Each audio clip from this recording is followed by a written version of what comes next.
So good evening, everyone, Your Excellencies, distinguished guests. My name is Ieva Birka. I work for the British Embassy in Riga, but I'm also affiliated with the University of Latvia. And it is my pleasure to welcome you to this fourth panel of the conference, Ukraine, the Baltics, Past, Present, and Future. For every Ukrainian, the world changed with the events of February 2022. But I think this is also true for every Latvian. The feeling was the same. Our awareness of Ukraine, of its people, of the struggles has tremendously increased. My kids, who are 3 and 5, can now easily identify the Ukrainian flag, sing Ukrainian songs, and dance Ukrainian folk dances at their kindergarten. But it is not just our awareness of the situation in Ukraine, but the actual cooperation that became tremendously important for the Baltics. And so in this panel, we wanted to look at those relations between the Ukraine and the Baltics in the past year from 3 different perspectives. So from the perspective of migration, of the refugees, from the perspective of partnerships, and from the security perspective. With us today are 3 speakers who are experts in these fields. And first is Agnese Lace. She is a senior policy analyst for Public Policy Center PROVIDUS in the areas of migration and integration. She has a master's degree in political science from the University of Latvia and a joint European master's in sociology with a specialization in integration and migration and social cohesion from the University of Amsterdam. Agnese is also a PhD candidate currently at the Department of Political Science at the, and of International Relations at the University of Koç in Istanbul. But she is not just an academic, she is also a practitioner and is a board member of the NGO I Want to Help Refugees that has coordinated the response of non-governmental actors to the arrival of Ukrainian refugees in Latvia. So her presentation today is titled Ukrainian Refugees in Latvia as an example of a comprehensive approach to reception and integration. Agnese. You. Okay. Good evening, everyone, and thank you, Ieva, for the introduction. As Ieva said, I am not only a researcher in migration and integration policies that I've done for the past 7 years at PROVIDUS and at the university, but also last year in February I became somehow engaged in the logistics of the arrival of Ukrainians in Latvia and had a team of 16 volunteers who helped match Ukrainians who wanted to arrive in Latvia with drivers who went and picked them up at the Polish-Ukrainian border.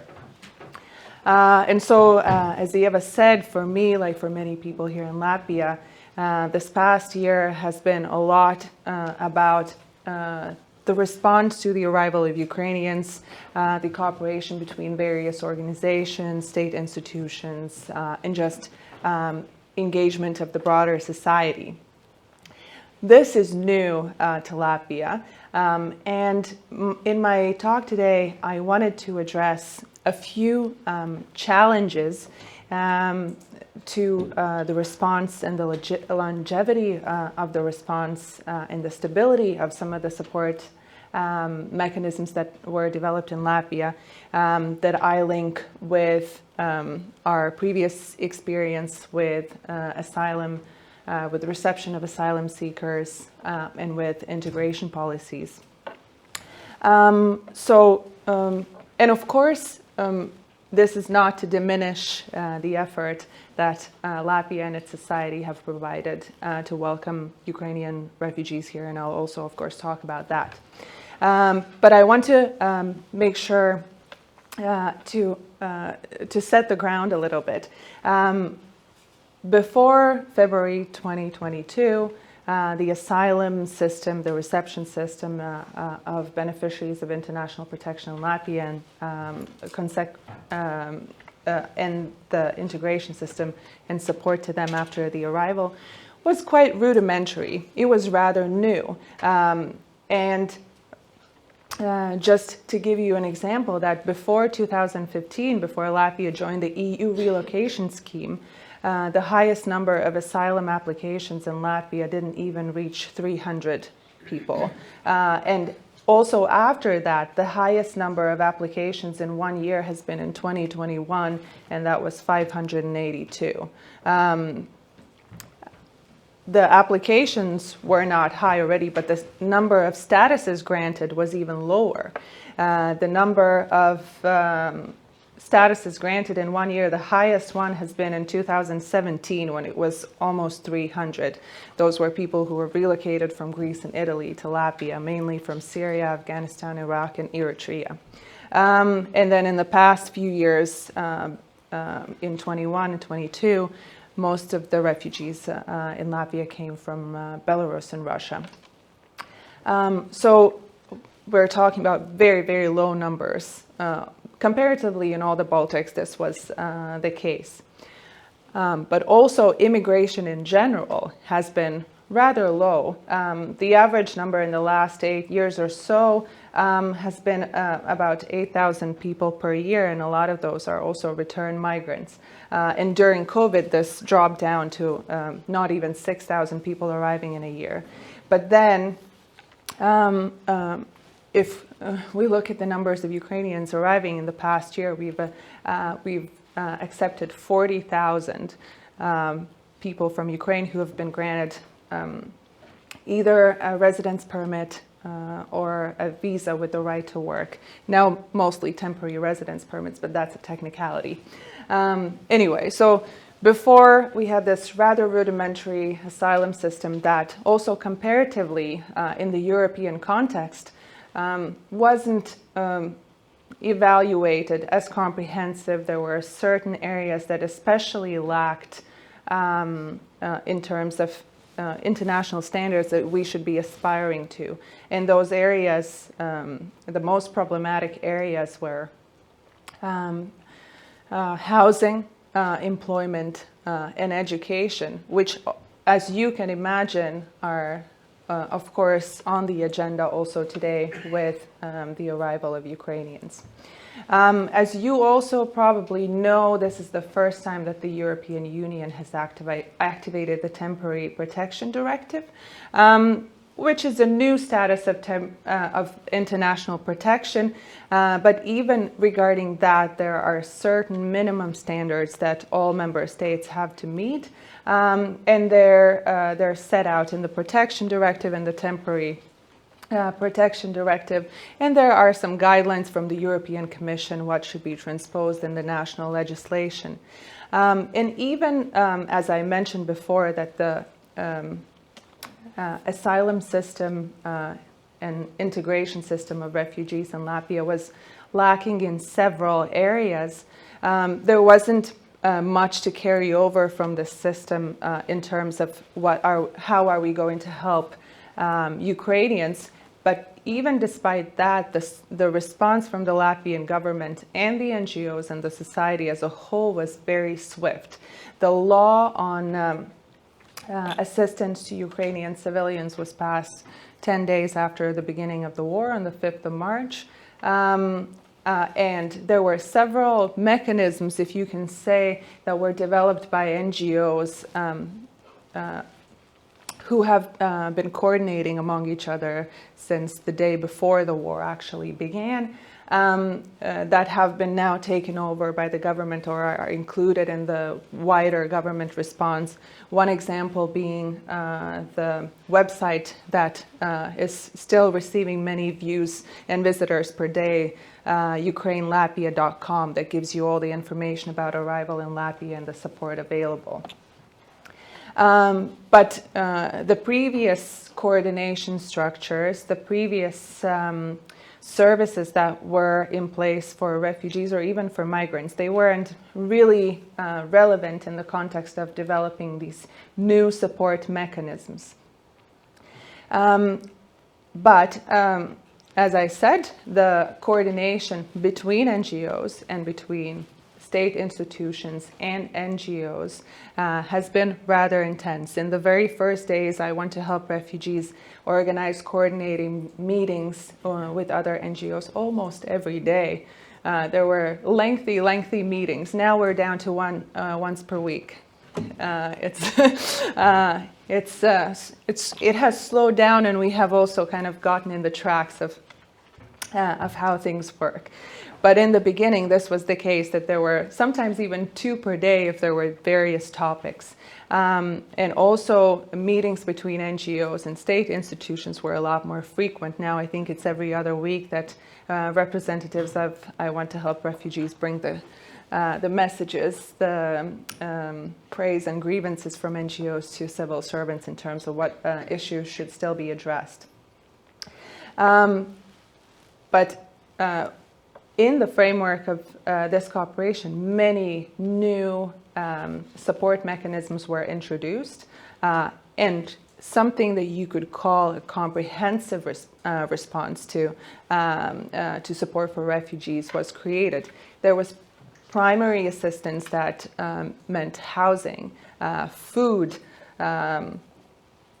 immediate registration at the Office of Citizenship and Migration Affairs, and almost immediate access to services to social services at municipalities. Immediate access to education if the parents of the kids so desired. The right to work without the knowledge of Latvian was also available essentially on day one. These are things that NGOs had been advocating for other refugees for years, and this happened over the span of 10 days for Ukrainians. So we've set the standard now higher, something that we should aspire to also for other beneficiaries of international protection. And on top of that, there were so many additional support mechanisms from NGOs, gift cards in grocery stores to buy sanitary products and, pantyhose and the candy that your kids like so much, but you don't have cash on your hand, so you can use a gift card. Free SIM cards with free calls to Ukraine, and so many kind of socialization activities, places where you can just go and do laundry and meet other Ukrainians with kids the same age, and so on. Despite these amazing initiatives and the rather comprehensive package of support, there are a few gaps. One of them is the lack of data that still is there because there has been no good information system used also in terms of other immigrants and the services they use and the impact that these services have on their life trajectories in Latvia. So there are some surveys here and there by International Organization for Migration, for example, that do indicate a ballpark number, how many people might stay in Latvia, and that's about a third, but there's really not a lot of data. The municipalities are also not accustomed to gathering this type of data, and this is still something that we have to work on. There's also, if you could say, there are 3 elements that I want to highlight that might cause further delay, and after listing those, I will wrap this up. But political will at the very beginning and the engagement of NGOs at the very beginning have been key to this response. This is why it went so swiftly. But, and also that is something that certainly distinguishes the response to arrival of Ukrainian refugees to support for other refugees in Latvia. There's not a lot of political will to create a comprehensive support package to people coming from the Middle East, for example. But can this last? And I'll mention a few hiccups that I see that might limit this. First, political will is not so straightforward. There have been 17 amendments to the law and then more amendments to other laws that are related to this. And they're not all because we learn about new things that have to be done. They're also because of the unwillingness to make long-term commitment. Where I see former Minister of Welfare here, we're counting the days again, it's now 115 days until the next term for housing support. So they extended it until the end of June, that housing will be available to those first arriving, and then afterwards we don't know what happens. This type of fragmentation and piecemeal approach is something that prevents NGOs from really planning their activities, and most importantly, it also doesn't help achieve stability in the Ukrainian population. They can't count on certain forms of support. There are also many dead ends in the Ministry of Finance, which I explain with the fact that in the Latvian society as a whole and among politicians, there is a lack of understanding that the initial investment in integration is very expensive, but then it pays off afterwards in the long run. But there isn't this understanding that this has to happen. So every type of service needs to be justified instead of, and someone has to go and lobby for it. But integration and societal cohesion are aspects that are certainly not on the agenda for those providing funds for these activities. There are also many slogans and few commitments. So Latvian language learning is a priority, but at the moment there's an ongoing gap of almost 6 months with no state-funded language courses for Ukrainians. There's some municipality-provided courses, but that is not okay. Also, especially if we set the time when Ukrainians have to know Latvian to be employed. We gave them the opportunity to work without knowing Latvian at the beginning. There is a deadline for that, but then language courses have to be there. And transit migration especially has been something that has received so little support.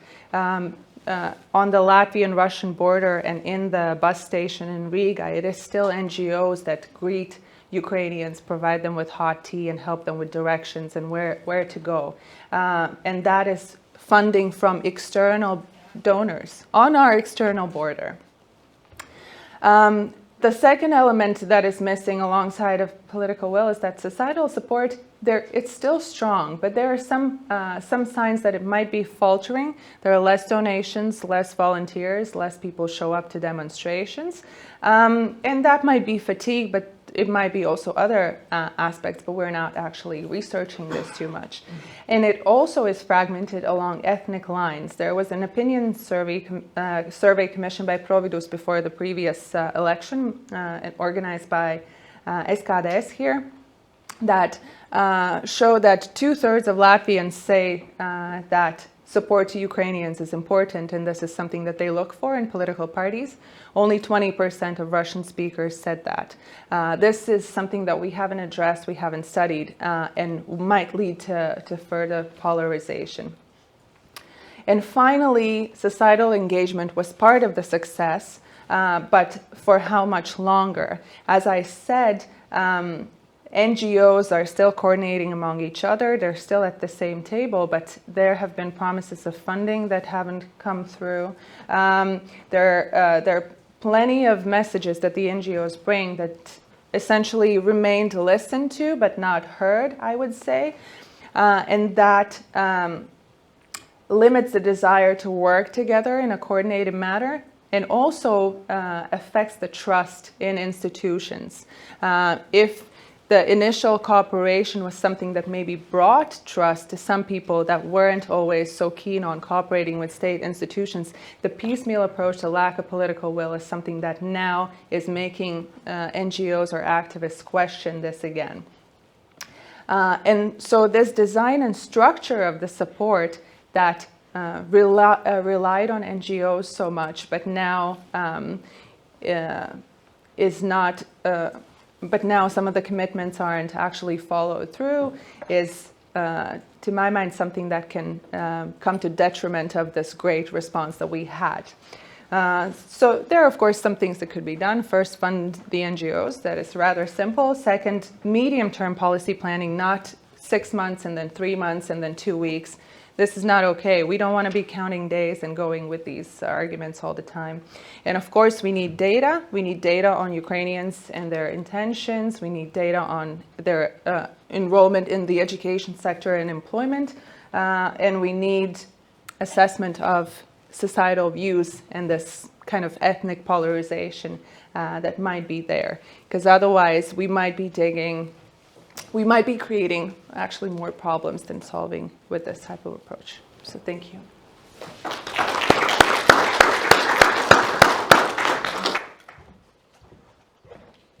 Thank you, Agnese. I think we all now have a better understanding of the relationship that has formed between Latvia and Ukraine as a result of these refugees.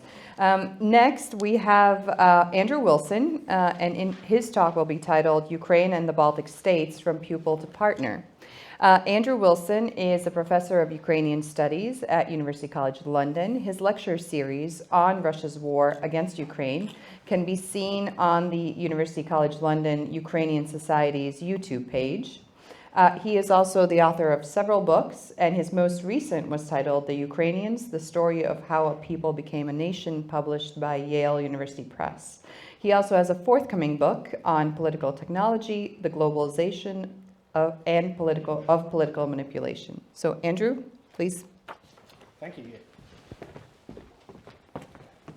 Hello everybody, thank you all for staying to the end. I will make 3 sets of remarks. The first is a kind of summary of my chapter in the book edited by Charles Clarke that Charles was talking about this morning. That's the Baltic tutelage part. Secondly, a little bit of the opposite. I wouldn't call it tutelage, but observation, learning in the opposite direction from Ukraine to the Baltic states. And then finally, now that there's a bit more of an equal partnership, some common dilemmas facing all 4 countries. So firstly, this idea of Baltic tutelage.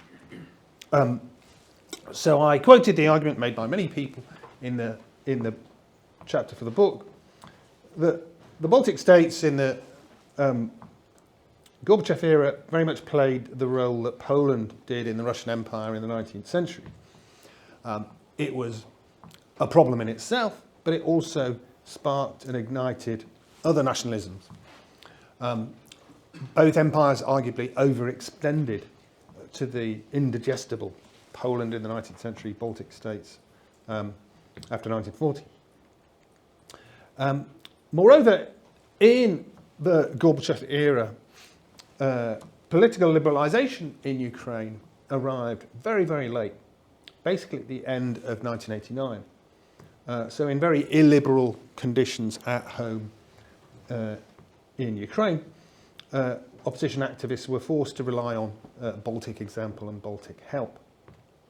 In fact, literally in 87, 88, the Baltic states, then republics, were a safe haven. This is where many opposition literature was printed. It's where the Belarusian Popular Front actually held its founding congress in Vilnius. Ukrainian activists also copied strategy and the kind of symbolic acts that others were talking about this afternoon. Particularly the idea of a popular front as a means of demonstrating social unity and lobbying against and then even displacing communist authorities. Ruch, the name of the popular front in Ukraine, meant Sayudis, which meant movement. Same name. Ukraine copied the human chain strategy or symbolic act. In the Baltic states, this was from Vilnius through here in Riga to Tallinn to demonstrate the symbolic unity of the 3 on the anniversary of the Molotov-Ribbentrop Pact. In Ukraine, it was from Kiev to Lviv. It had a different purpose, but it was only a year later, in 1990. The purpose was different because it was to symbolise internal unity, though not all of it. It only went from Kiev to Lviv. It didn't go anywhere near East Ukraine. And it was also designed to recall a different historical event, basically 1919, not 1940. And if the Baltic republics also had this idea of rejectionism, they weren't the Baltic republics. They had legal continuity of statehood and non-recognition of occupation. The symbolic act in Ukraine was referring back to the Ukrainian People's Republic, the kind of pre-Soviet republic that existed after 1917, and in particular the idea, the event in January 1919 when the Kiev version of that republic signed a formal union with what was called the West Ukrainian People's Republic. There was in Ukraine an echo of Baltic rejectionism, of this idea that Soviet rule was illegitimate and you shouldn't cooperate with it. There was a campaign to restore the authority of that Ukrainian People's Republic, which has basically been in exile since 1921. There was a petition campaign. 1.4% of the population signed that petition, as compared to 93% of eligible citizens who supported the Congress of Estonia, the kind of alternative to Soviet parliament. So the idea existed in Ukraine, but it was nowhere near as radical. So Ukraine became independent with some of the same strategies, but they had a different purpose. In the Baltic states, they were designed to show overwhelming societal rejection of Soviet occupation.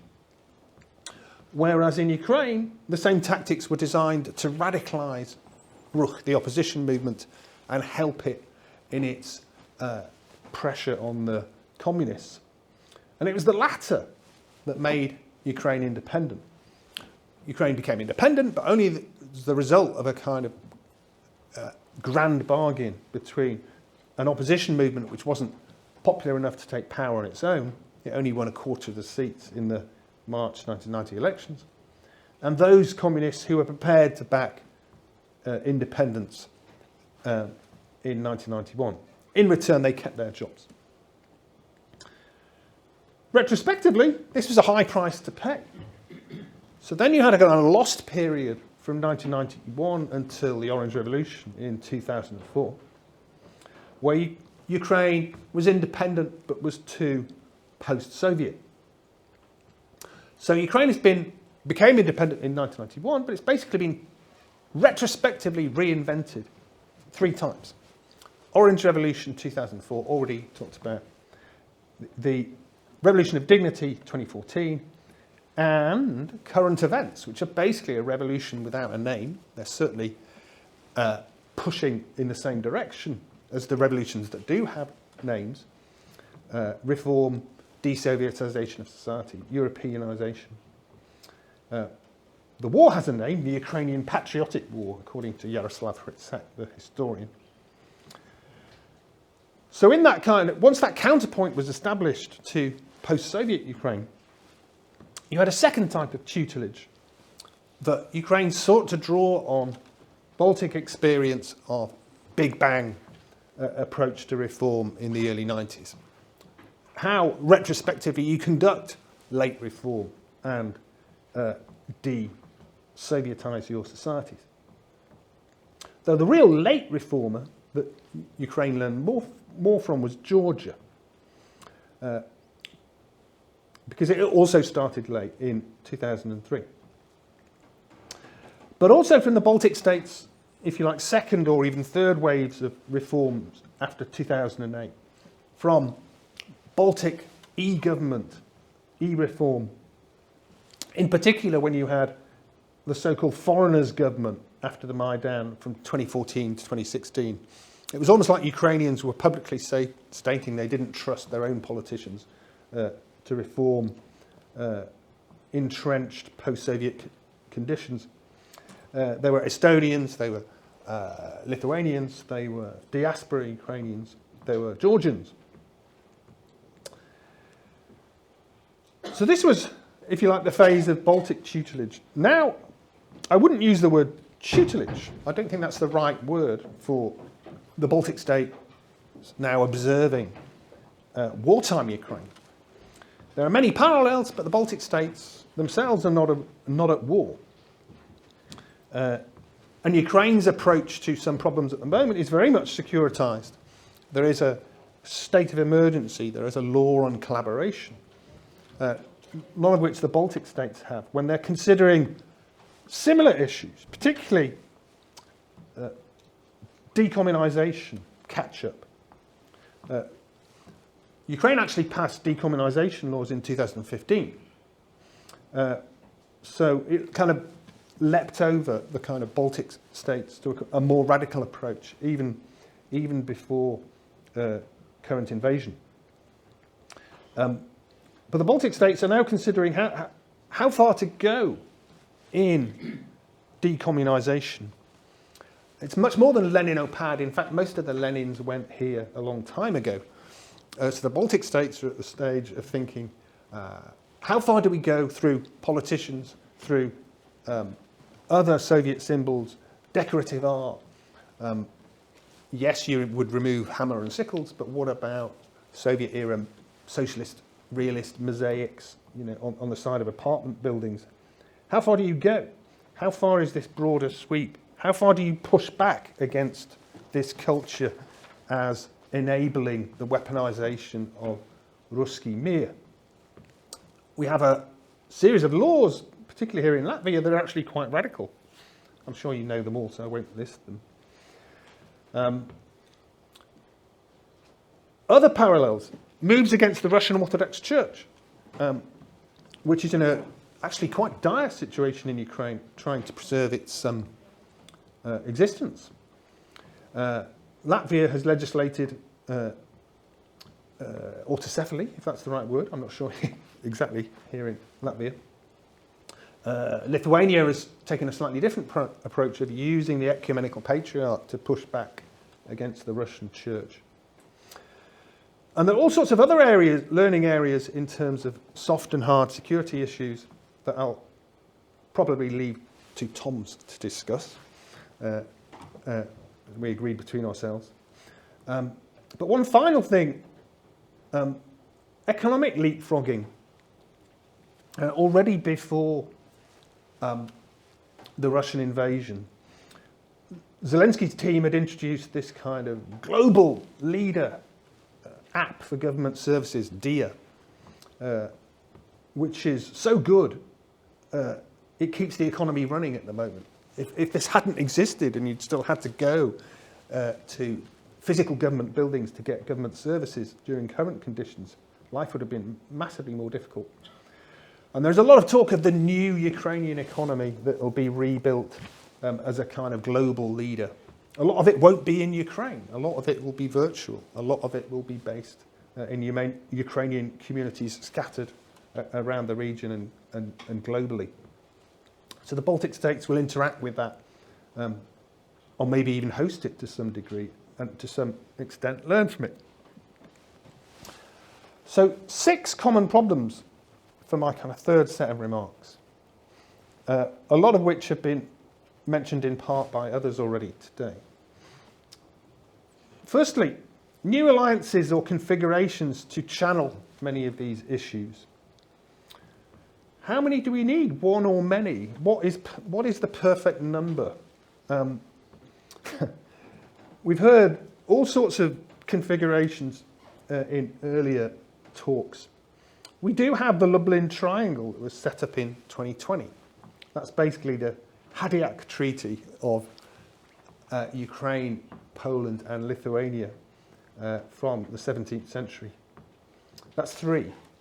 We have the Group of 4 at Versailles, the 3 Baltic states plus Ukraine.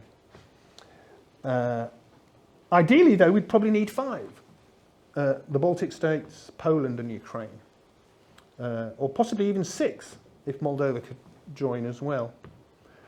But we certainly need something that's complementary to the internal EU alignments like the Bucharest 9, which are there as kind of lobby groups within the EU and are problematically focused on Poland as a kind of counterbalance to German power.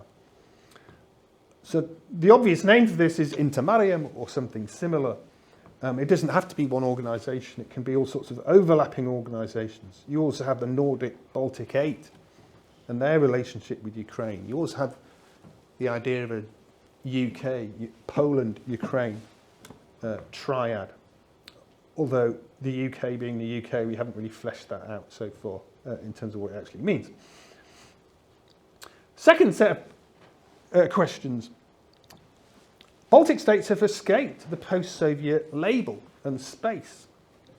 But we've also heard today about the persisting idea of solidarity amongst the non-Russians of the empire. If we can call the Soviet Union an empire, which I think obviously we can. How far, therefore, do the Baltic states want to go in alignment with, or interest in, or even participation in some of the Ukrainian-led schemes? The Free Nations of Russia Forum, the Forum for the Protection of the Rights and Freedoms of Enslaved and Occupied Peoples.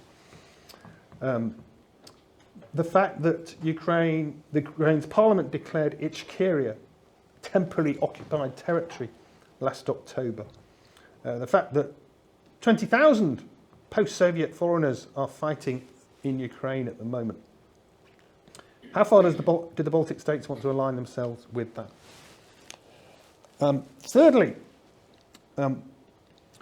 working within the EU, we have an accession process now which in itself is an accelerated approach based much more on politics, solidarity and Ukrainian defence of European values than the traditional old bureaucratic approach based on long negotiation over the Copenhagen criteria. So we have to keep that process political, otherwise it will stop. There are so many veto points, as was mentioned also earlier. The EU and the US, there's a lot of talk about the return of Atlanticism, but I don't think we should assume that Atlanticists are back forever. Even if we assume Ukrainian victory, what do we do when America says, roughly, we provided the military support, so you pay for the reconstruction? As I think it is quite likely America will say, in a putative post-war scenario. America in general, we shouldn't take for granted. This final book that was mentioned that I'm writing about political technologies as a globalized phenomenon, America has two chapters in it. Russia has only one. Russia invented the word political technology, but I've got 2 chapters on America, which is where another dysfunctional election and another political crisis in 2024, I think, is entirely possible, and therefore affecting American leadership over help for Ukraine. Fourthly, probably Tom's will talk about military budgets. Baltic states can't keep emptying their military budgets forever to help Ukraine, nor can Ukraine. There is a strong case for support and local military co-production. Fifthly, a prediction. If Ukraine is victorious, the Belarusian regime will fall. Full stop. You can quote me on that. It's hollowed out. It's placed all of its bets on being Russia's security partner, which is why Russian defeat or Russian non-victory would lead to its collapse. And it's your neighbour. Sixth, Baltic states and Ukrainian security obviously depends on what happens in Russia, on Russia's capacity for revanche and its desire for revanche. And the latter, I think, is related to a very important debate about whether this is Putin's war or Russia's war against Ukraine. I think the answer is both, because it is the war of the intersection between the propaganda state that Putin has created and the 2/3 of Russians, roughly, who are captive to that propaganda state, who live in its alternative reality. So the Baltic states know a lot about this. They know about propaganda, and they have good experience in pushing back against propaganda. It would be an enormous task to deconstruct the Russian propaganda machine, but I don't think we will have peace until that's done. I do think although it's not been stress tested, we don't know what would happen if it was simply not there tomorrow. We've seen other cases where, to use an American phrase again, deplatforming does actually work. If you take away the structures, the message does not spread. The message deflates. When Trump was taken off Twitter, he never really came back. When Viktor Medvedchuk had his 3 TV channels taken away from him in 2021 in Ukraine, all of those viewers did not migrate to other pro-Russian channels. The total audience actually went down. Now that's a very, very small scale experiment compared to the propaganda power of the Russian state. But in its current form, it's basically been built since 2012, I would argue.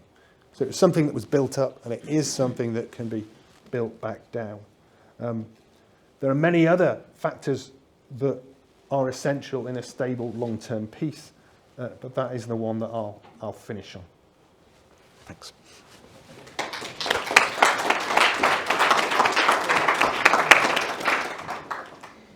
Thank you. And we'll finish with Toms Rostoks, who is the director at the Center for Security and Strategic Research at the National Defense Academy of Latvia. He is also an associated professor of international relations at the Department of Political Science at the University of Latvia. And he has been a visiting researcher at Humboldt University in Berlin and a visiting scholar at Rutgers in the United States. He is the co-editor of a volume, Deterring Russia in Europe, and his work on deterrence, state intentions, Latvia's foreign policy, security and defense policy, Russia's foreign policy, and the relationship between the public opinion and foreign policy has been published in various academic journals. His talk today is titled Russia's Invasion of Ukraine and the Security Challenges to the Baltic States.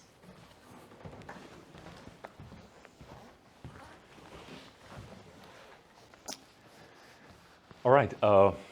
Good afternoon, everyone.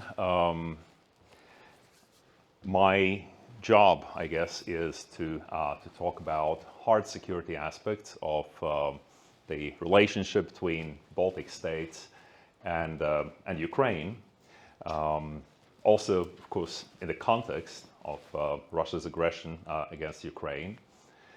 But then it's also something that I find very contentious, because I also believe that almost every person in this auditorium must be a certified military expert. We all are, right? We've been following the war. So it's likely that I will not say something that's, unique and surprising, because we have been following the events in Ukraine. In general terms, we know what has been happening. Some of us have picked up something on military strategy. We know weapons systems, not by heart, but we know that there are lots of different types of artillery ammunition, tank ammunition. We know the difference between Challengers, Leopards, and Abrams tanks. So in that regard, I guess we're all more or less on the same page. Also, my task is made very difficult by the fundamental uncertainty that is surrounding this war. I think that the debate or rather the dominant discourse in Latvia, and perhaps even more broadly, has been that Ukraine must win. Full stop. It doesn't mean, though, that Ukraine will win. It doesn't mean that we know how victory will look like. It doesn't tell us anything about the time scale, because eventually, when the war ends and the numbers will be released, I guess we live under the assumption that Ukrainian losses are far less than the Russian losses in terms of military personnel, and that might very well be correct. Also, we live, I suppose we still live under the assumption that Ukraine has, to a certain extent, well, Ukrainians are obviously much more motivated. Also, Ukraine may have advantage in manpower. But also, I believe that we should not pretend that 140 million against 40 million makes no difference, right? All these aspects make things, make prediction very, very difficult. And I also would like to respond a little bit to what has been mentioned earlier. We had an excellent panel on monuments. I think that what Agnese talked about, it in a way reflected something good about us as a society. Latvia has stepped forward in the context of this war, and we can be proud of that. But at the same time, war is a window of opportunity. Sure, we can demolish this so-called victory monument. You know, we've done that. I mean, if Finland and Sweden can apply for NATO membership, then surely we can demolish that monument. But then there are lots of other issues. It's about the place of Russian language in this society. And I think that public discourse in this country has been moving towards a situation where if you would be in favor of, taking a bit more cautious approach when it comes to monuments, Russian language, then all of a sudden you might become a red professor, right? So I find these things, these tendencies a bit troubling, because this kind of environment, it stifles, freedom of expression, right? But I also think that if there's something fundamental that this war changed in the three Baltic states, then there's been this realization that we are in the same boat with Ukraine. And it should not be that way, right? Because we're part of NATO. There's a fundamental difference. NATO supports its partners, it defends its allies. But I think that Russia's invasion of Ukraine demonstrated something profound, that we were actually, perhaps we no longer are, but we were last year, in late February, we were in the same boat with Ukrainians. And I think that largely conditioned our resolute response to Russia's aggression. Because if Russia would achieve great victory in Ukraine, we only have to go back to December 2021 and the Russian ultimatum to NATO: get out of Central Europe. That was a very, very clear message. And had Russia won a spectacular victory in Ukraine, some of our partners in NATO might have opted for a different approach. It doesn't mean that we don't trust our NATO allies, but it simply means that we would be facing a very, very difficult discussion about how NATO should respond to Russia's aggression against Ukraine, perhaps absorption of Ukraine or part of it into Russia. I mean, absorption not just of the 4 provinces, but at a more fundamental level. Right. So what have been the effects of the war against Ukraine on the Baltic states' security until this far? 1 year into the war, I think that we can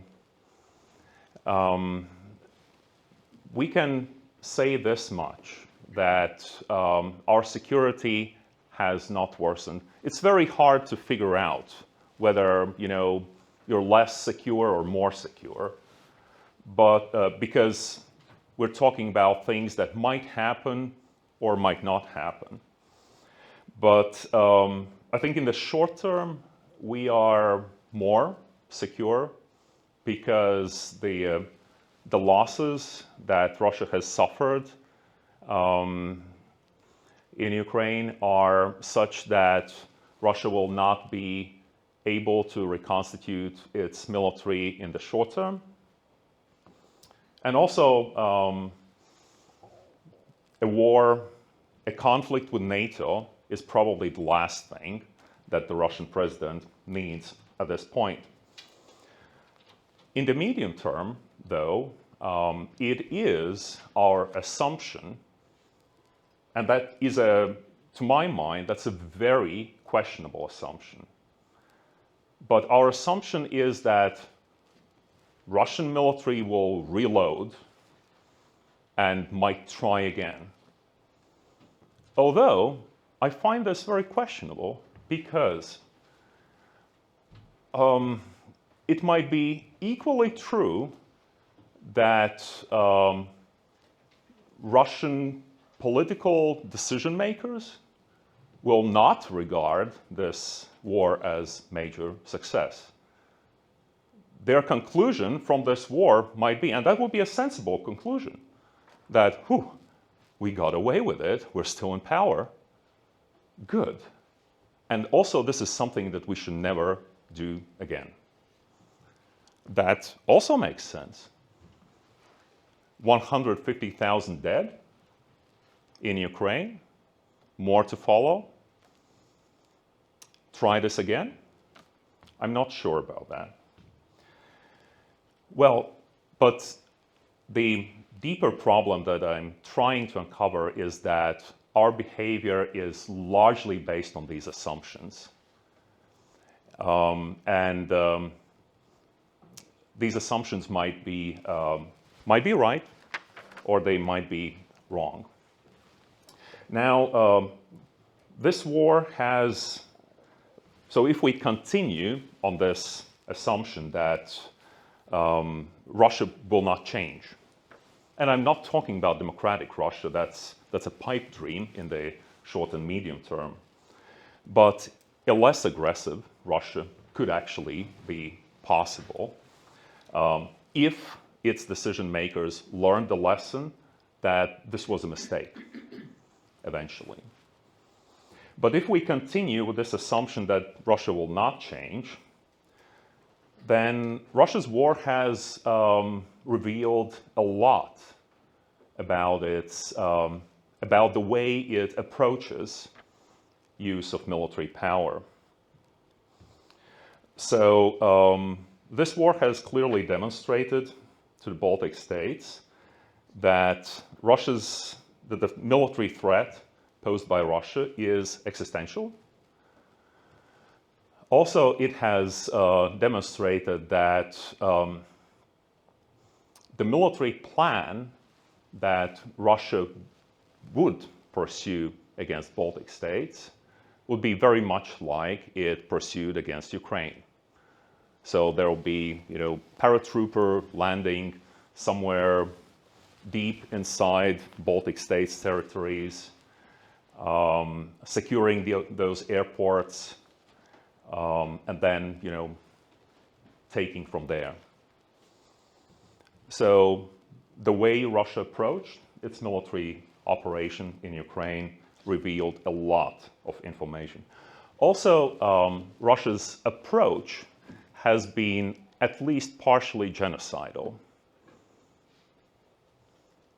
And that is also the reason why we're going back to conscription in Latvia.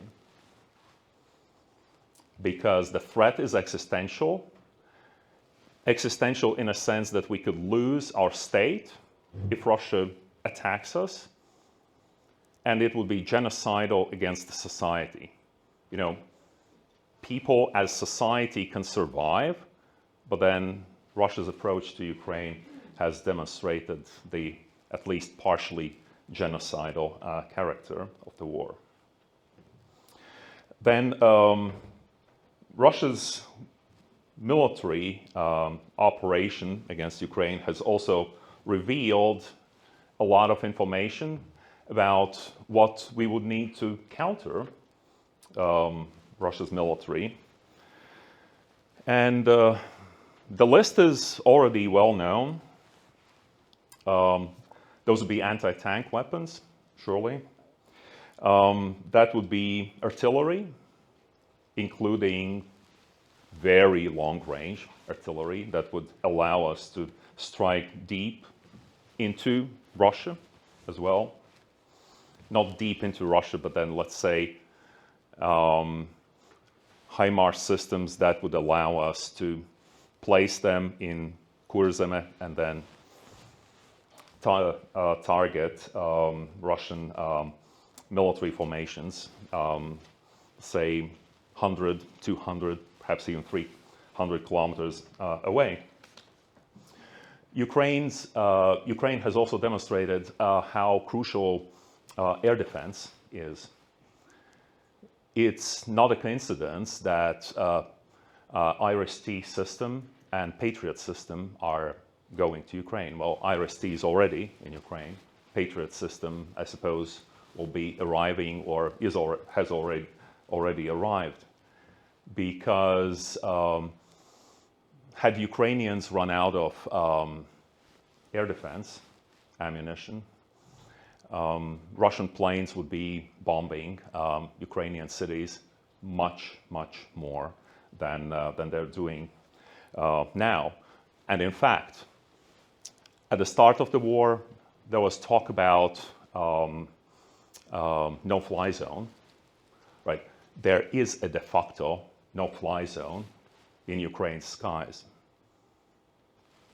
Do you think that there are Russian planes roaming Ukraine's skies? No, there are not. There is a de facto no-fly zone, which is made possible by Ukrainian air defense systems, and those air defense systems that have been provided to Ukraine. Having said this, we know what we need to defend the Baltic states, but this war has revealed something else. We need weapon systems and ammunition in such quantities that the Baltic states will never be able to afford. This poses very difficult questions to our NATO allies. Surely we hope that deterrence will hold, but if it doesn't, we would run out of ammunition very quickly. Even if we had HIMARS systems, we would run out of ammunition fairly quickly.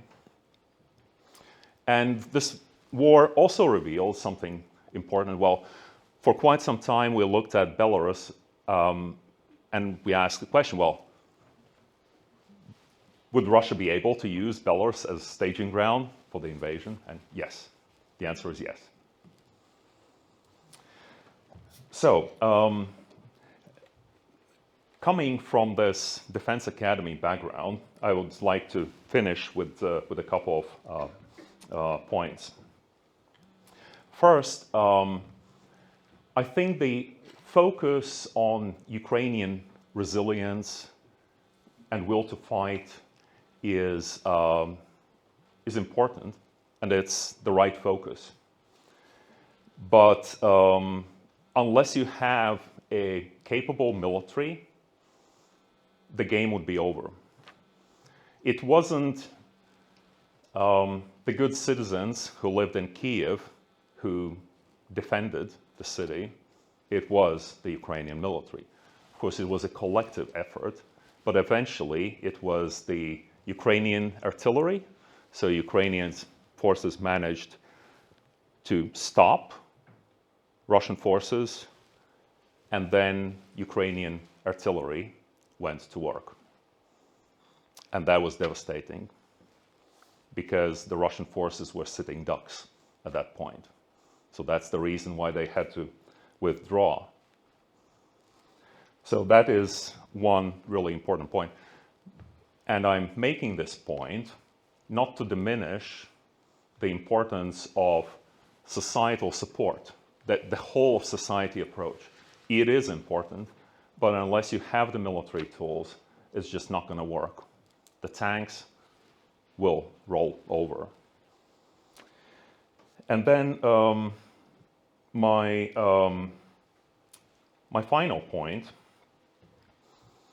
is about the potentiality if Ukraine emerges from this war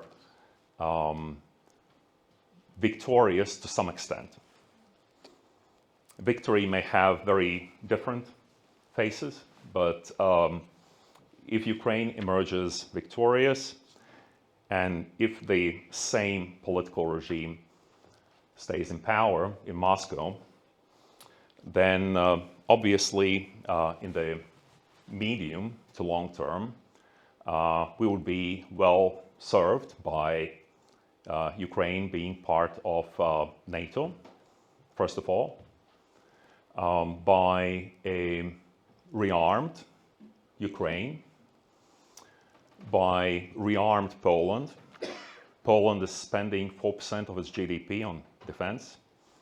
It's acquiring about 1,000 tanks from South Korea. The Germans couldn't produce tanks as quickly as the Poles needed them. So we'll be part of this regional security environment where Ukraine will play an important part. But perhaps just for the sake of argument, I would also point out that there is still a potentiality where the conflict stays frozen. If there is a long war, it will require a continuous effort on the part of the Baltic states, but then obviously on the part of United States, United Kingdom, and others. So we should hope for the best, but we should also be ready if things don't work out quite the way we want them to work out. Thank you.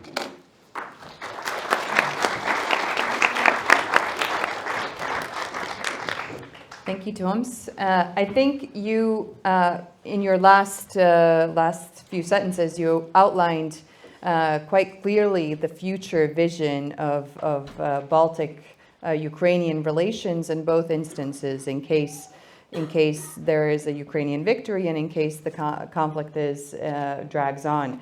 And I think I would like to hear the same from both Agnese and Andrew. What is your future vision of Baltic-Ukrainian relations in these two contexts? One, in your fields. One, if Ukraine is victorious, and two, if the conflict is sort of drags onward.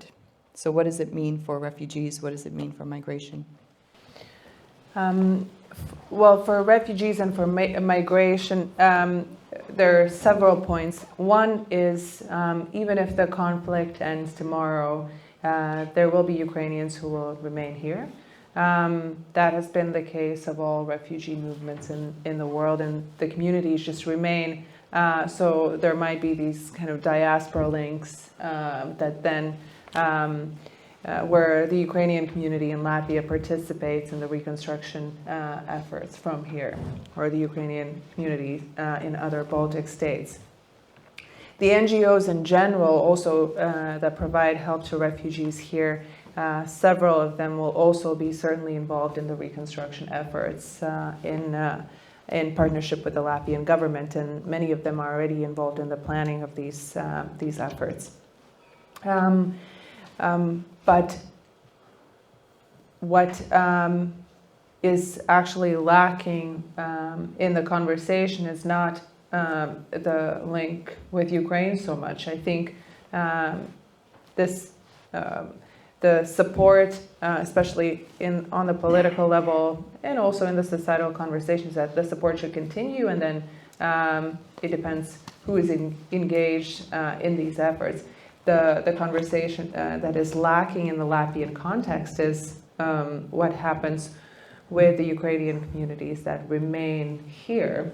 So as I already mentioned, the kind of long-term vision on their integration and inclusion, and the hopeful thinking that the conflict will be over soon and that the people will only stay here temporarily is what prevents us from actually creating policies in the longer term.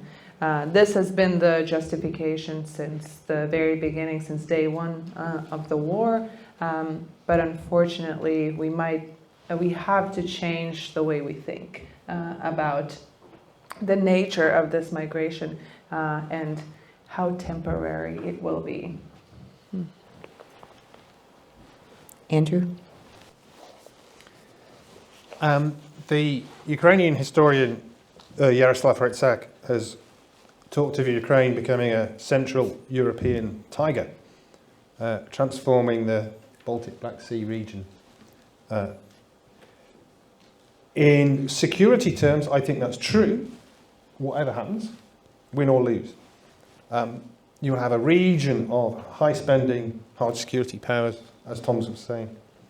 A collective Israel,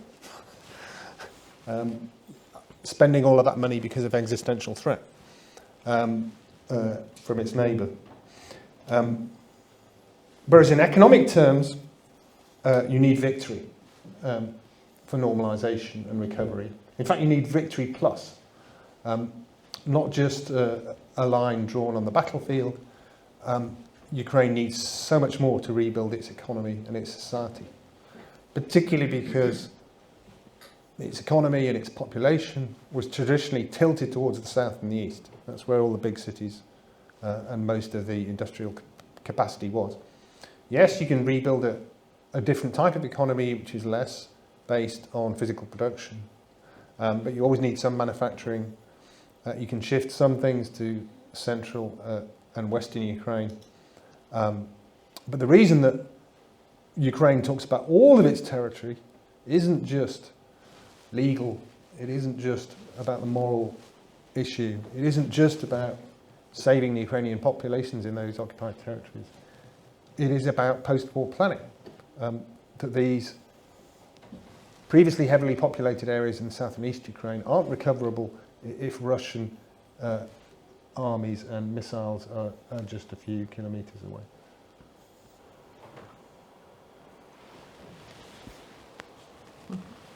I think with that we can open the floor to questions.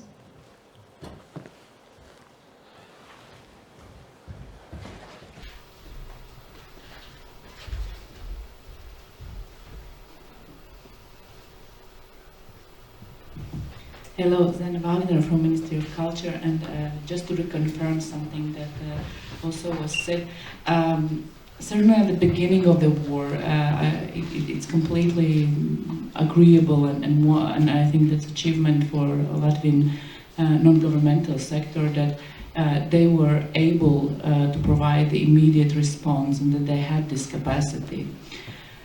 And it certainly was also recognized by the government and by the Prime Minister and by everyone in government that was really pivotal of importance. The road, how we came, I think, to the NGO's capacity is also been for many years. And if we look at even just like recently, 2019, state funding for the NGO program for their capacity building was 400,000, just bare minimum. Right now, this year we already, and by the way today, there is a budget voted in the parliament. This number is close, so it's increased by 7 times. So that is something that also, let's say, if we look at the evolution for the let's say for the state and how it evolves, I think we can see that the recognition of importance of capacity in NGO sector, which was completely important for the situation and crisis situations like that. With respect to also, let's say, this latent, in a way, reaction that Agnese was talking, is that is something which very often happens, that let's say the NGOs are the first frontiers who are able to react, because any government body and administration takes a time to adjust. Last year, for example, there were earmarked 3 million euros for Latvian language for Ukrainians.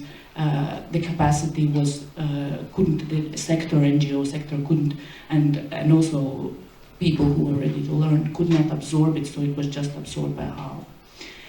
And then, of course, this latency comes also in the context of the broader context, which is also government elections. We just went through the parliament elections, and the fact that we have a budget confirmed today is, of course, let's say, it's not an excuse, but it's explanation of de facto that also earmarked 4 million, another 4 million for Latvian language for the refugees, Ukrainian civil refugees here, and also 4 million for culture courses, so to help them to adapt and help them to get to know all communities in whole Latvia.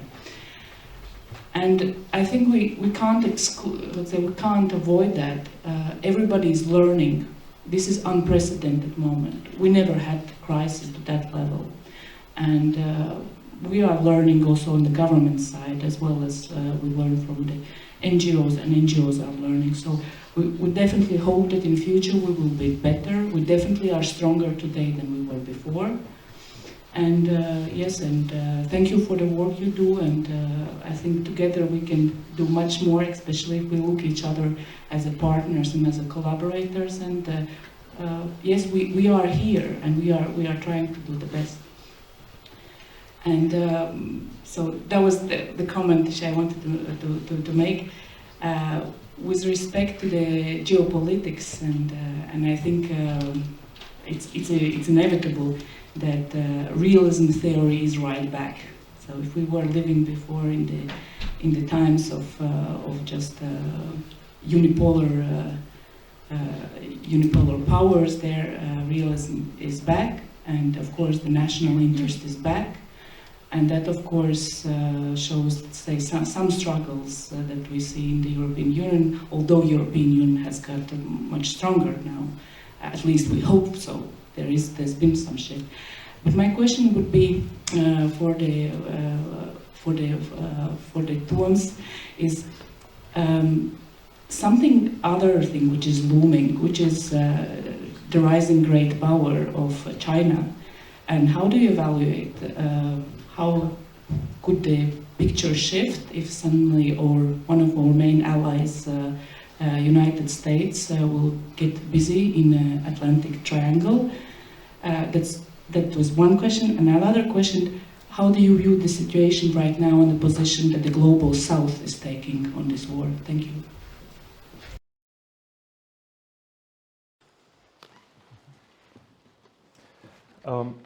Sure. One of the reasons why I am somewhat cautious about what may happen in the coming month and perhaps years is that Russia has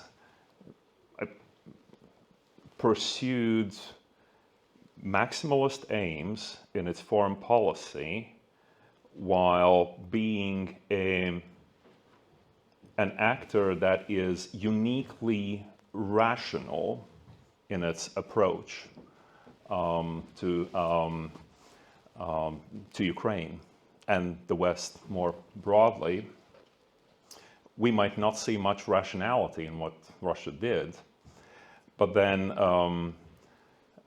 Russia would use perhaps whatever it can. So Russia cannot conquer Ukraine, but it has power to hurt. So what would happen even if Ukrainian troops managed to reconquer all of Ukraine or most of Ukraine, Russia would still produce something like 30 to 40 or more missiles per month. You know, once every few months, it would lob those missiles at Ukraine. Reconstruction efforts? Exactly. What kind of reconstruction efforts? What kinds of foreign investment would go to Ukraine? So it could do that.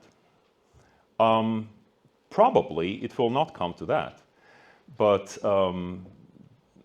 Russia's foreign policy has been such that children being abducted and transferred out of Ukraine, another bargaining chip for you. What happens to this American basketball player early on in the war? You have Americans in Russia? Great, let's put them in prison and we'll bargain after that. Uniquely rational. Terribly rational. Regarding China, I'm not a China expert, but Taiwan is just not a country that you can roll in with tanks, and it's just not going to work that way. I'm fairly optimistic in the short term. So I suppose that the Ukrainian war in Ukraine will come to an end before China will be strong enough to challenge the United States in the Asia-Pacific region. And one comment here regarding support to Ukraine. United States, according to U.S. Defense Department officials, U.S. has provided military aid worth 30 billion dollars. 30 billion. Ukraine's defense budget before the war, 2021, was about $6 billion. So Ukraine will emerge from this war with some sort of military, but keeping in mind that there would be the scenario where Ukraine would need to have a strong military. What kind of military support should Ukraine be provided, really? On an annual basis, that would be billions of dollars and euros, in addition to economic reconstruction. So that would be a long-term effort. For instance, when it comes to fighter jets, you don't just buy a dozen. Ukraine would need something like 100. So that will be about $1 billion, and that's a one-off purchase. Those would have to be armed. Those would have to be repaired, maintained, and so on. So this obviously represents a major problem. Regarding Global South, well, that's the reality. You look at the sanctions map, economic sanctions, and there's not that many countries on that map. So that might change in the long run, but that's the reality. Thank you. Do we have other questions?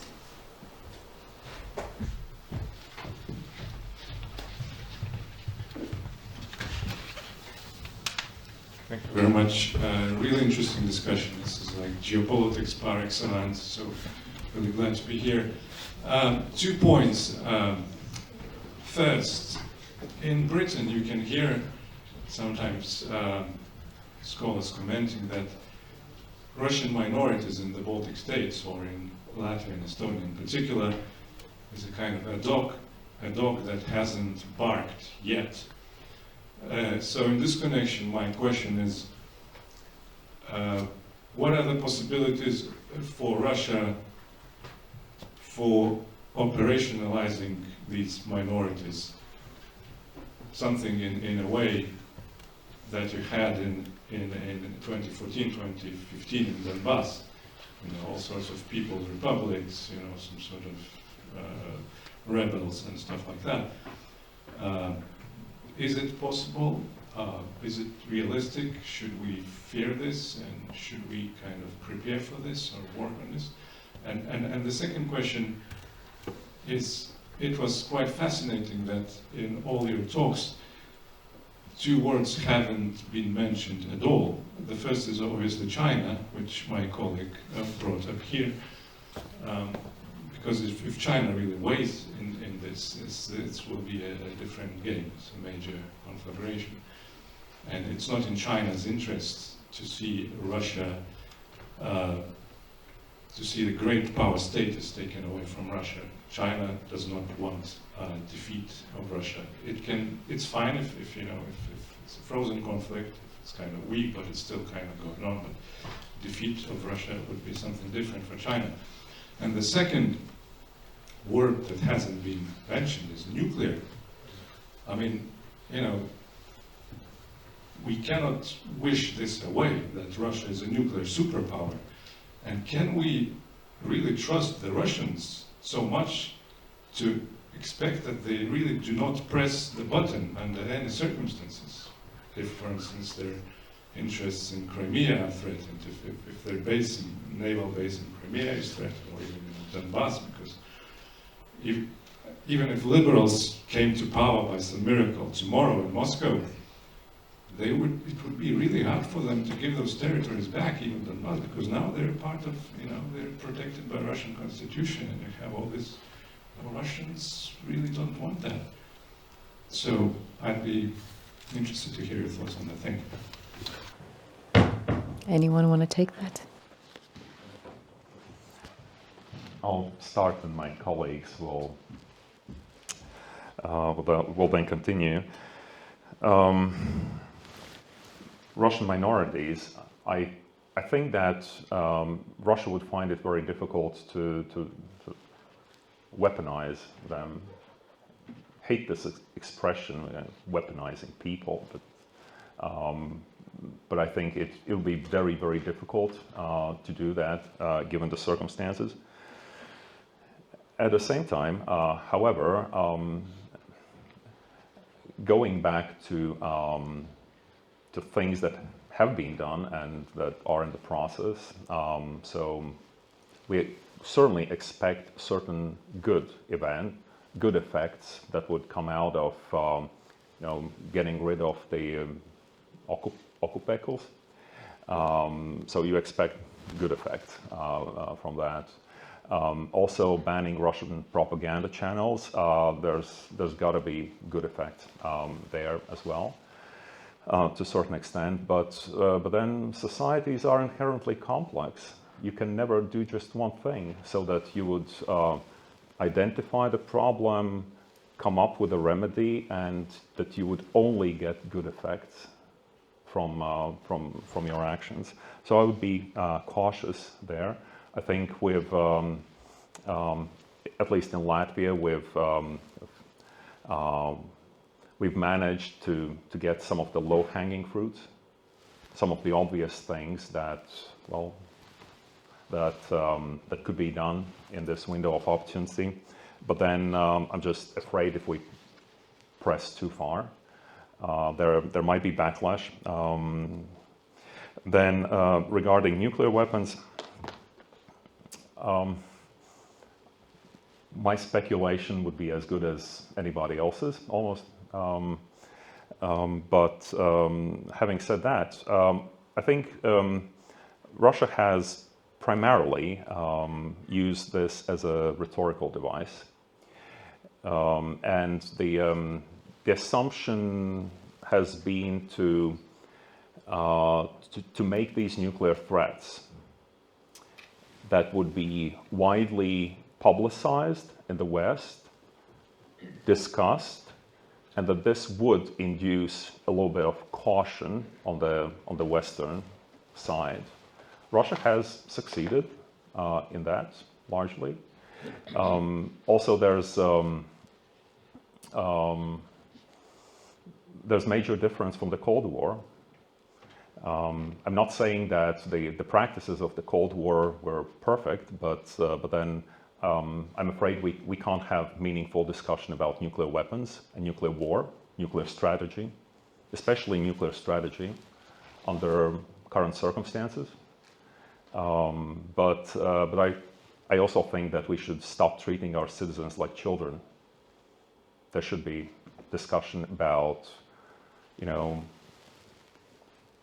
nuclear strategy and the potentiality of a nuclear event. It's a very, very, very low probability event, but with far-reaching consequences. That should be discussed, because otherwise, whenever Putin mentions, hints at his ability or willingness to use nuclear weapons,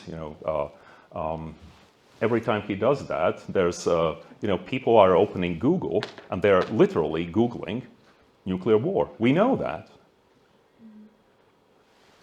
And, having uninformed citizens is just not good. So I'll stop here. More on the nuclear issue. Clearly, it's correlated to setbacks in conventional arms. Clearly, it's the rhetorical threats. Clearly, it's correlated with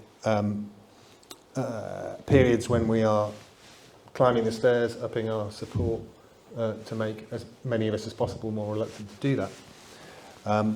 Supposedly, though, Putin has war-gamed nuclear use and come up with a no. That is zero guarantee that they wouldn't be used. But the analysis is that the American threat of massive conventional retaliation means that he loses everything else. He loses on the battlefield, he's more likely to lose Crimea. And if that is most important to him, it's the opposite to the normal conventional analysis. The threat of losing Crimea would cause him to use nukes. Whereas if he used nukes, he would lose Crimea, I think. I don't know if you saw the Munich Security Conference poll of Ukrainian public opinion.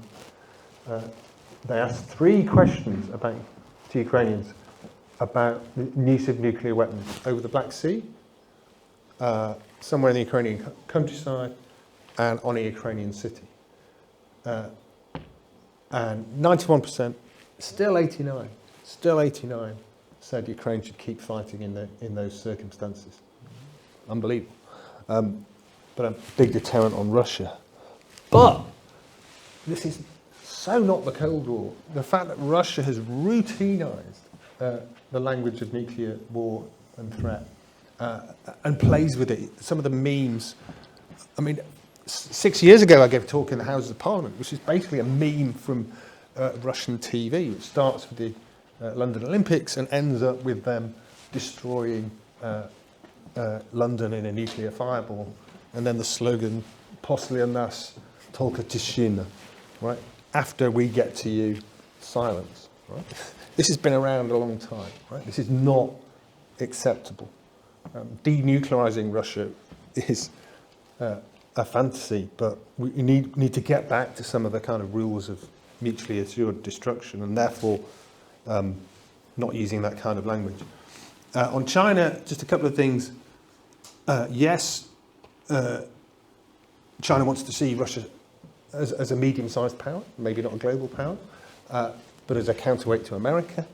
But it cares much, much more about its own interests. So economically, its calculations have always been the complete opposite to Russia's. Russia thinks that it can survive as Fortress Russia. China has always been incredibly wary of secondary sanctions because of its massive integration in the global economy. So it's very aware of economic costs. And it's very aware that all of this, I think, makes its own intentions against Taiwan much, much more difficult. But it will need much more planning and forethought. And if America has supplied arms to Ukraine in the way that it has, it promises to send troops to Taiwan, which is much more difficult. Or at least Biden has said that, or slightly misspoke in that direction on 3 occasions. My only comment on the nuclear situation is that is why I started a logistics team, so to not think about that. And I think there are many people in the Latvian society who are actively engaged in support to Ukrainians arriving, just to not think about the possible attacks and consequences here. Alongside wanting to help Ukrainians, of course, but also just to take our minds away and put our hands to work. I'll comment on the minority. I think there certainly is an indirect influence already. There's a political party in the Parliament of Latvia at the moment that has been, that several of its members have been outspoken about their even support to Putin, if not supporting the scale of support to Ukraine that the Latvian government is currently providing. Stabilitate have been questioning this. Also about the support to Ukrainians here. So they, and also in Estonia, of course, EKRE, along the same lines. There are, visible political players who are instrumentalizing this already. We also have, we absolutely have no idea about the extent of support to Putin's actions among the Russian-speaking community. As I mentioned, very few support Ukraine in the war. There are many indifferent, or so they say, but we have absolutely under-researched the reasons, the motivations, and we have no idea how to address this at the moment. And I think this is very worrying, and I think it should be top one priority to several institutions and also, of course, among researchers. And at the same time, there are some steps in the reactions to the current situation, and some of the comments of Russian-speaking population or Russian citizens even living here that may take it even a step too far. So now, for example, the initiative to take away residence permits to those Russian citizens who can't prove a certain level of knowledge of Latvian and to deport them to Russia is one way how to only increase this polarization and increase the possibility of instrumentalizing this, because we're talking about family members of people who are here. We're talking about, of course, integration efforts should be stepped up, but whether deportation is the answer, probably not. So it is a very, very unstable equilibrium that we're running right now, and there hasn't been a good reaction and a good response to this among policymakers, for sure. And the reason is that I think we're just avoiding the topic or trying to solve it with very extreme means. So with that, I'm very aware that we have run out of time for this panel. I'd like to thank my panelists very much for your talks today, and I will hand it over to Charles Clark. I've just got about 3 minutes of thank you to everybody and concluding remarks. Firstly, a whole string of big thank yous. Thank you to all of you, of course, for coming. I hope you've enjoyed it. I hope you found it worthwhile. Thank you to our chairs and panellists. We've just had an outstanding panel just now. I realised by coming up as you were there, Ieva, I cut off the invitation to applaud this panel for the contributions I'd like to applaud.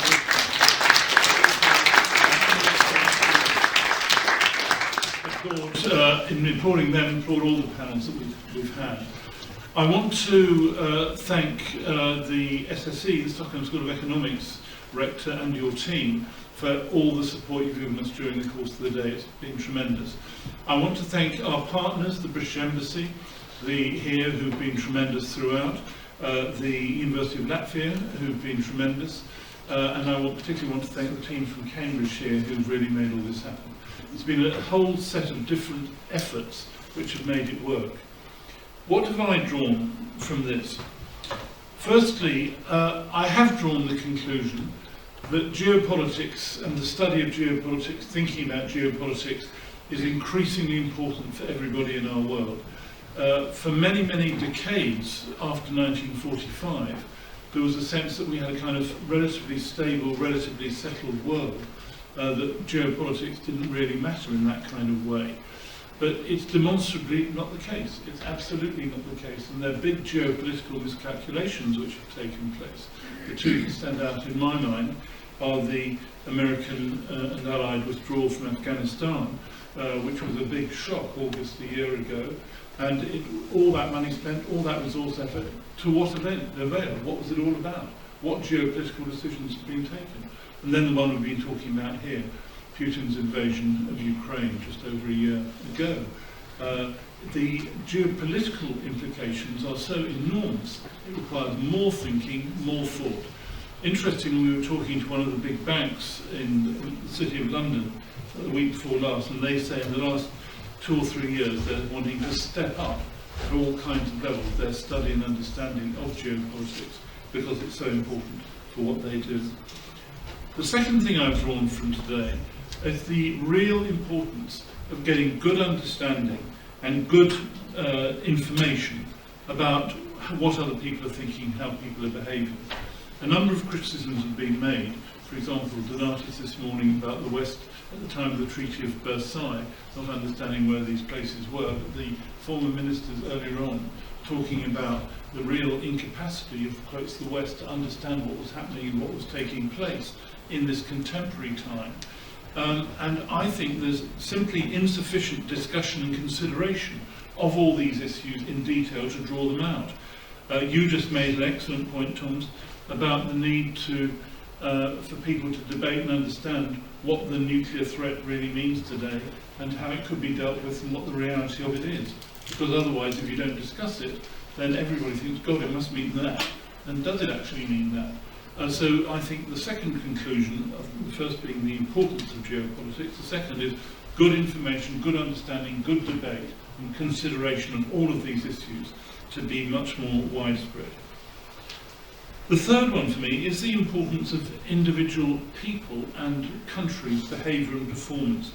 Just those examples, if you take the 3 Baltic states and Ukraine, at the key turning points, 1918-19, the Treaty of Versailles, which Donatis described this morning, then again in 1990, 1991, which our conference last year in the book that we've been publicising talks about, then again 2004, where the 3 Baltic states joined NATO and the EU, but Ukraine didn't.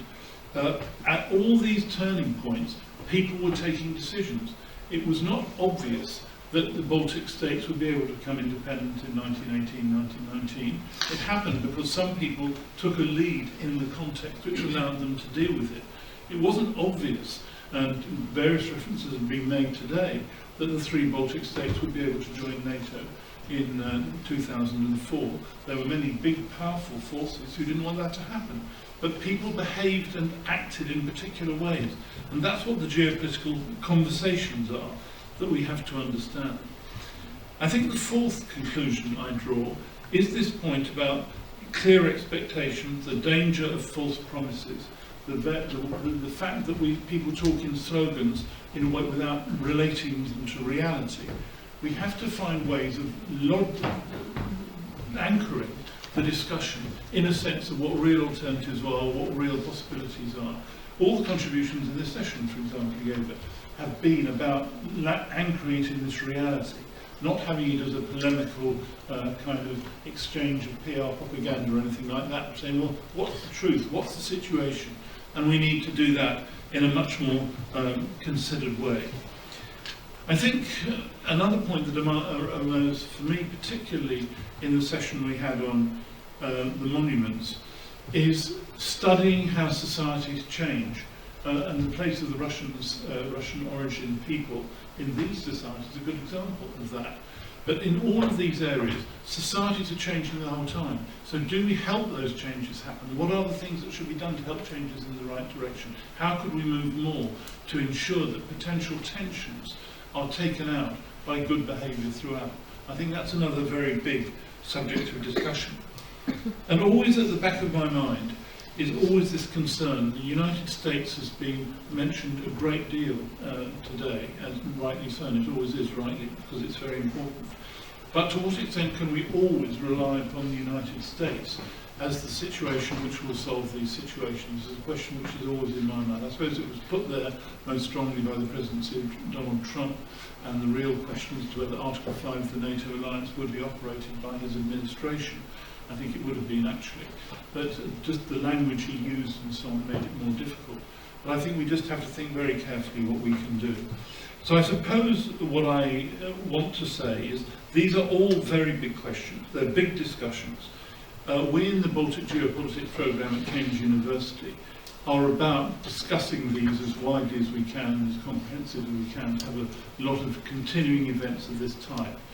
This is our first real go at a big in-person event outside the UK. We've had a couple of events in Helsinki and Tallinn, and we had a very good summer school in Vilnius, but we haven't had an event of this size. And that's why I so much appreciate the work that everybody has put in to make this happen. What we've learned, I can tell you today, is we want to do this again in other places around other topics to make sure we get as much discussion of these types of questions in the best possible way. And we will proceed and seek the possibility of doing these again in different circumstances. We very much welcome your feedback. We haven't prepared a feedback form, give us marks out of 5 for this, that, and the other, quality of the food, quality of the coffee, etc. Quality of the conversation, did you meet anybody nice? No, you know what I mean? We haven't done all that, but our e-address you've all got, and we would really, really, really appreciate any feedback you'd like to give us, partly about this event, but more importantly, about ideas of ways in which we could take this forward in the future. Subjects you think we should be arranging discussion, things that we could do, places we could do it. So thank you very, very much indeed. We're not finished because there is now a reception which you are required to attend, and you're required to consume alcohol in relatively moderate quantity. But when we finish the reception, it will be at an end. So thank you all very, very much indeed, and I hope to see you again at future events in the future.